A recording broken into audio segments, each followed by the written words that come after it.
ஈடுபட்டு வருகின்றனர். விழுப்புரம் மாவட்டம் உளுந்தூர்பேட்டை அருகே தனியார் ஆக்கிரமிப்பில் உள்ள ஏரியை மீட்டுத் தர வேண்டும் என்று கிராம மக்கள் வலியுறுத்தியுள்ளனர். வண்ணகப்பாடி கிராமத்தில் 90 ஏக்கர் பரப்பளவில் ஏரி ஒன்று உள்ளது. இதன் மூலம் அப்பகுதியில் உள்ள விளைநிலங்கள் பாசன வசதி பெற்று வந்தன. இந்த ஏரியை சிலர் ஆக்கிரமித்து முள்வேலிகள் அமைத்துள்ளதால் அதன் வாய்க்கால்கள் அடைக்கப்பட்டுள்ளன. இதனால் மழைக்காலங்களில் ஏரிக்கு வரும் தண்ணீர் நிறுத்தப்பட்டு வறண்ட நிலையில் காணப்படுகின்றது. எனவே தனியார் ஆக்கிரமிப்பில் உள்ள 30 ஏக்கர் ஏரி நிலத்தை உடனே மீட்க அரசு நடவடிக்கை எடுக்க வேண்டும் என்று வண்ணகப்பாடி கிராம மக்கள் வலியுறுத்தினர். தனிநபர்கள் ஆக்கிரமிப்பு பண்ணி ஆளுக்கு 50 சென்ட் ஒரு ஏக்கர்னு சொல்லிட்டு கிரையம் வாங்கிட்டு ஏரியை ஒரு மழைக்கும் 2 ஏக்கரா தள்ளிட்டு இப்போ ஏரியை சுருங்கி போச்சுங்க.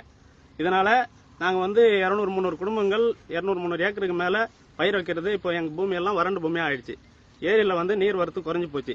இந்த விவகாரத்தில் விழுப்புரம் மாவட்ட ஆட்சியர் உடனே தலையிட்டு நடவடிக்கை எடுக்காவிட்டால் தங்களுக்கு வழங்கப்பட்ட குடும்ப அட்டை, வாக்காளர் அடையாள அட்டை ஆகியவற்றை ஒப்படைக்கப் போவதாகவும் அவர்கள் எச்சரித்தனர்.